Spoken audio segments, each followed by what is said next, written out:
Welcome to WSI's Digital Insider Series, where in each episode we'll be interviewing a marketing expert and top influencer in the digital marketing space to help you stay up to date on the latest trends and tactics. I am Leanna San Pedro, a member of WSI's corporate head office team in Toronto, Canada, an avid Blue Jays fan and Pinterest junkie. I also happen to be your host today. So during this first episode of our podcast series, we'll be talking about how to effectively define your digital marketing strategy and important considerations you'll need to make along the way. Our expert joining me today is Dan Monaghan, co-founder of WSI. Dan is a sought-after speaker on topics such as digital marketing and business strategy, and he has the unique ability to foresee emerging trends and capitalize on them. So I can't think of anyone better to kick off WSI's Digital Insider podcast series. So sit back, relax, and we hope you enjoy the session.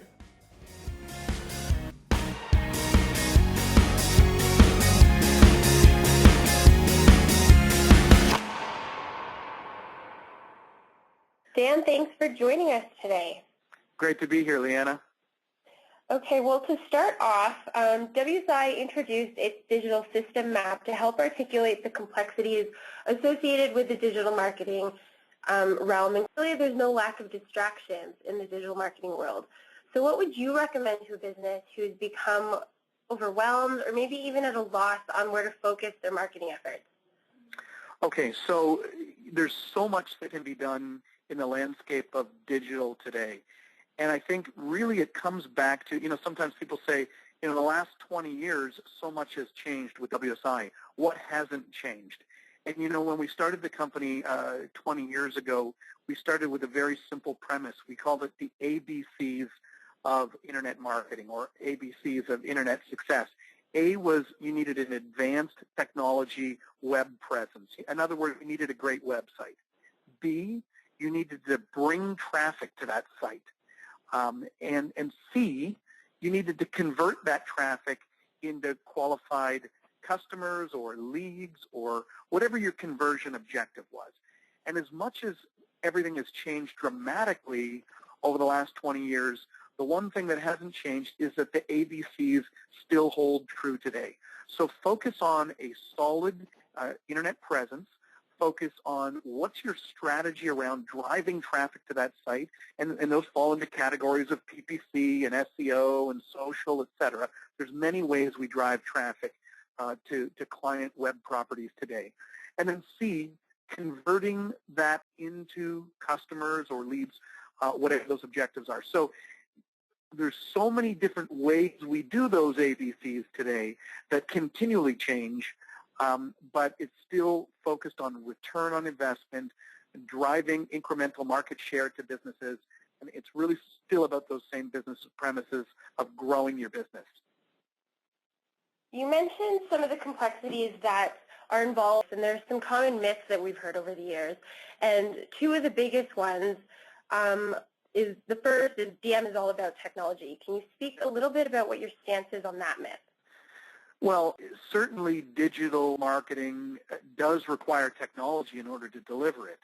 And technology continually changes radically. I mean, our space changes more than probably any other space out there in the economy. But the reality is it's not all about digital. It's about traditional marketing. In other words, today, some of the most important things that deliver ROI for our clients are things like a great headline, a great design, a great offer. I mean, these are principles that go back into the 30s, 40s, and 50s of marketing. So it's really about harnessing digital to do the job of marketing. And you can kind of think about it like building a house. Building a house today is similar to what it was 20 years ago. We just use better tools. We use more powerful tools, more efficient, effective tools. And digital is a tool that allows us to do marketing things that are still about bringing in new customers, growing market share, delivering return on investment. When businesses, sometimes they'll make the mistake of appointing their technical people to run their digital strategy.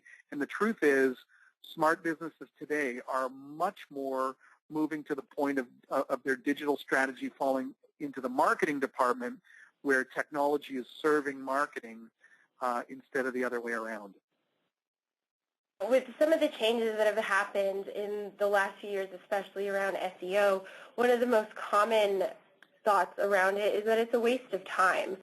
Well, I would phrase the question a little bit differently. Traditional SEO is a waste of time. And in fact, it's more than a waste of time.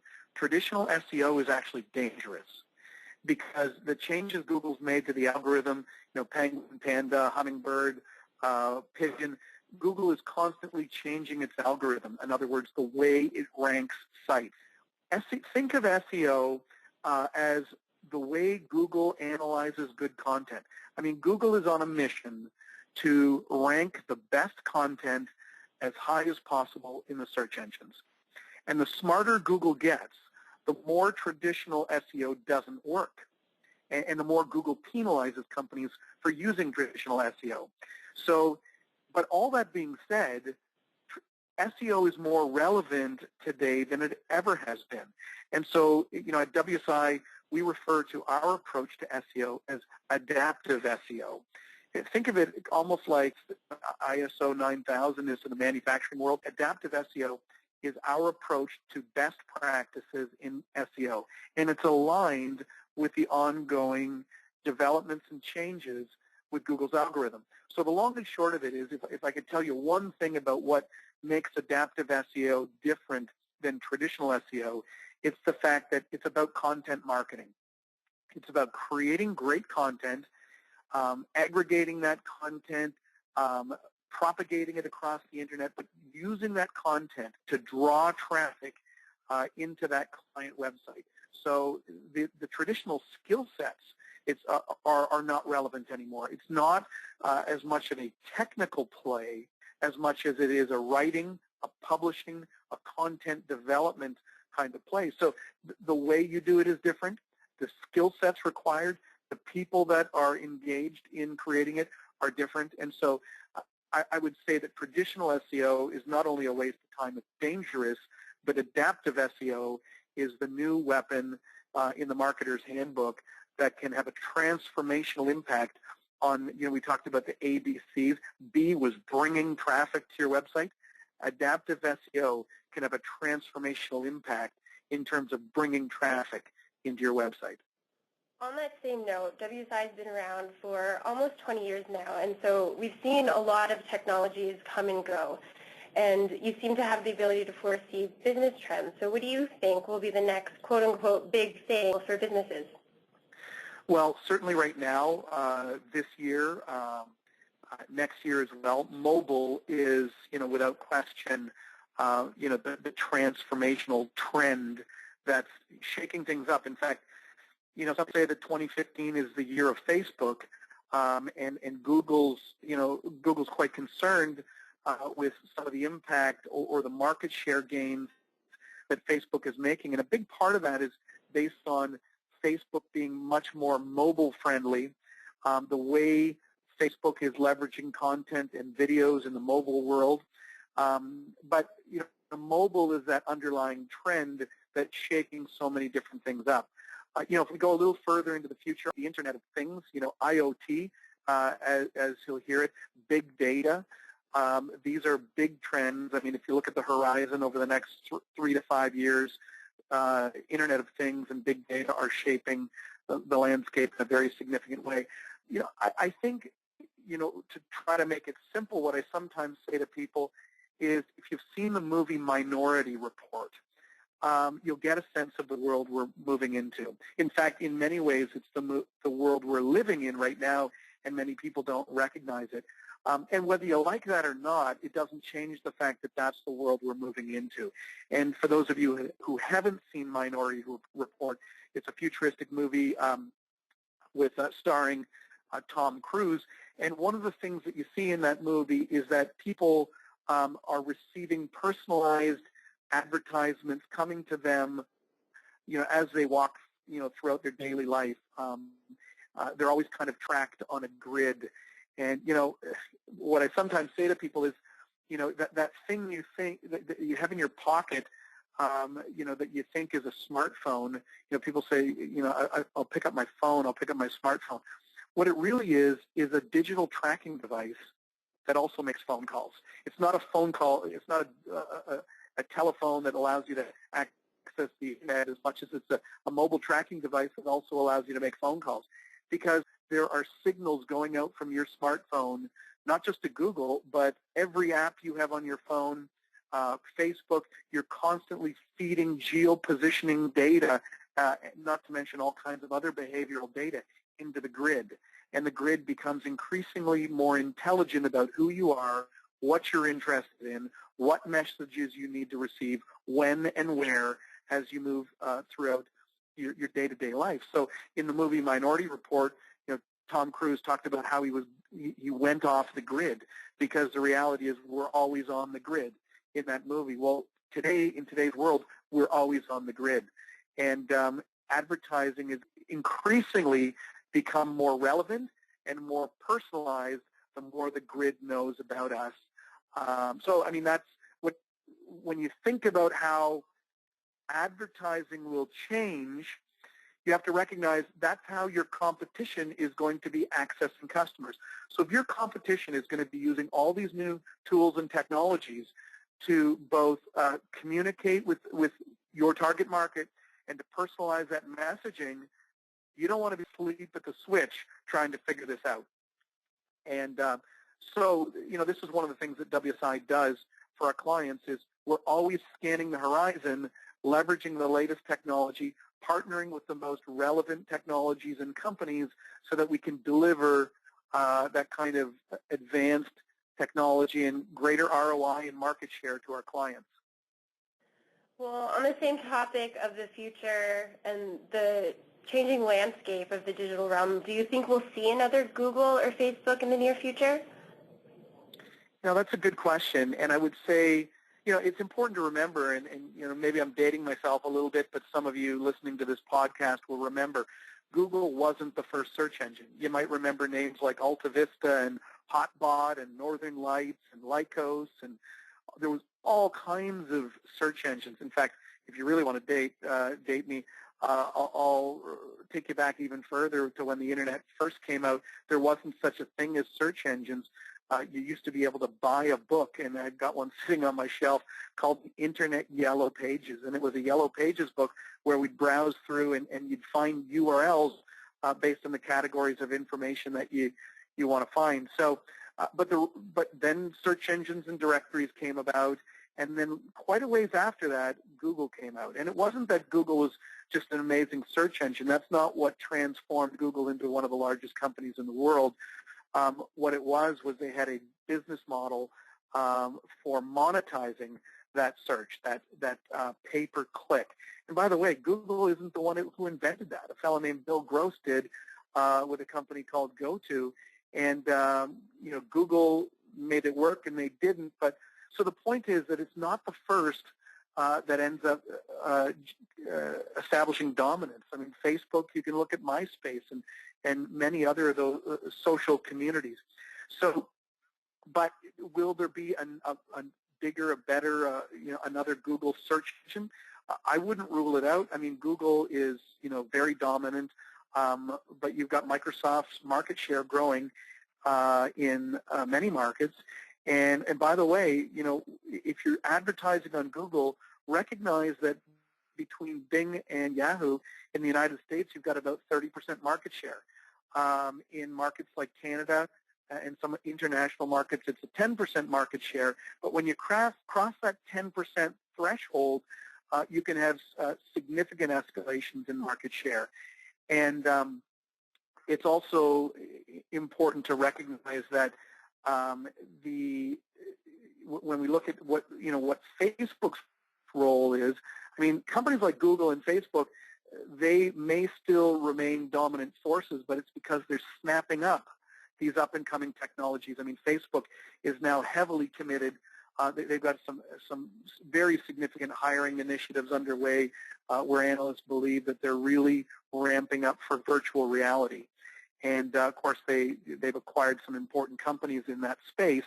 But if you look at their hiring practices right now, who they're hiring, the numbers of people that they're hiring, something is on the go over at Facebook. And that could be a game changer.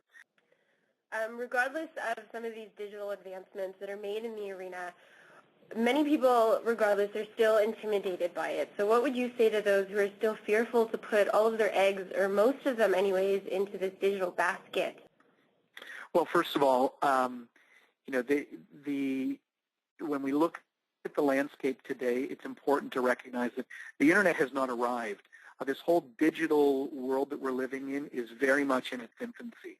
In fact, Ray Kurzweil, one of the considered one of the greatest scientists living today, a modern-day Thomas Edison. He was just brought in to head up Google's X Labs.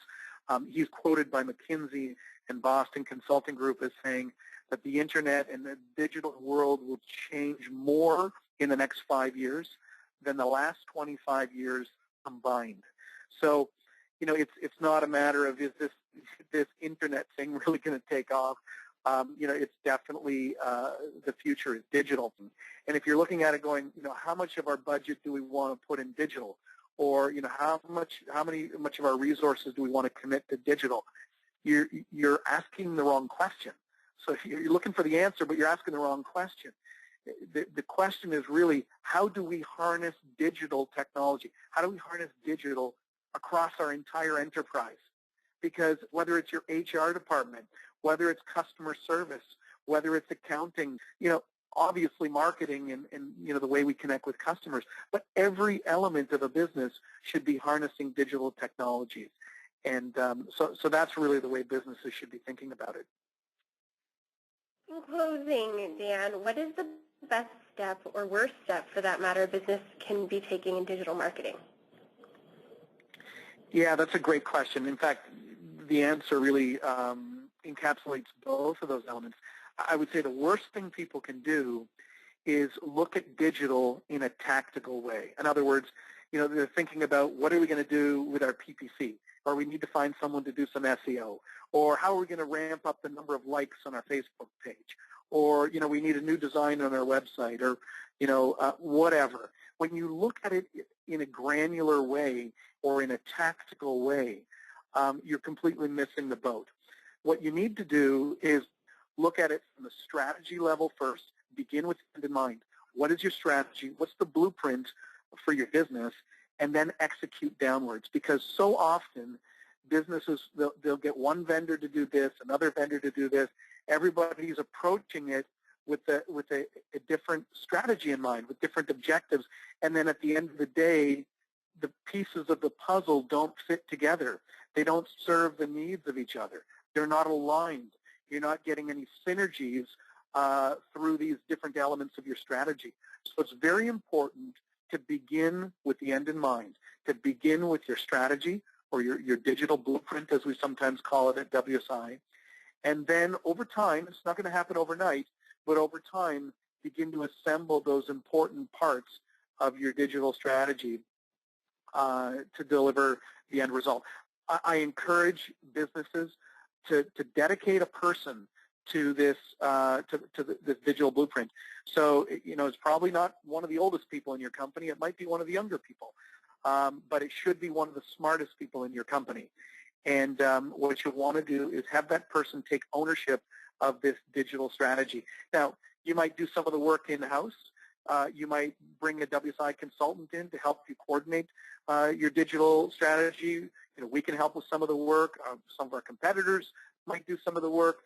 You might do some of the work in-house. But the important thing is to begin with a broader strategy. In the same way that when you're building a house, you don't just start by building a room. You begin with the blueprint, and once the blueprint is done, then the first tradesmen come to work. You don't begin building the house until the blueprint is finished, and that's what we recommend people do when it comes to their digital strategy.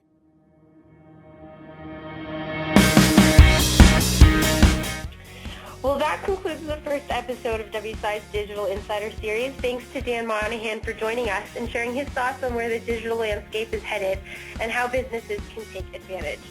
Thanks to you for listening. I hope you found this session informative, and if you have any questions at all about what was discussed, be sure to get in touch with the WSI consultant in your region. This is Leanna San Pedro for WSI signing off.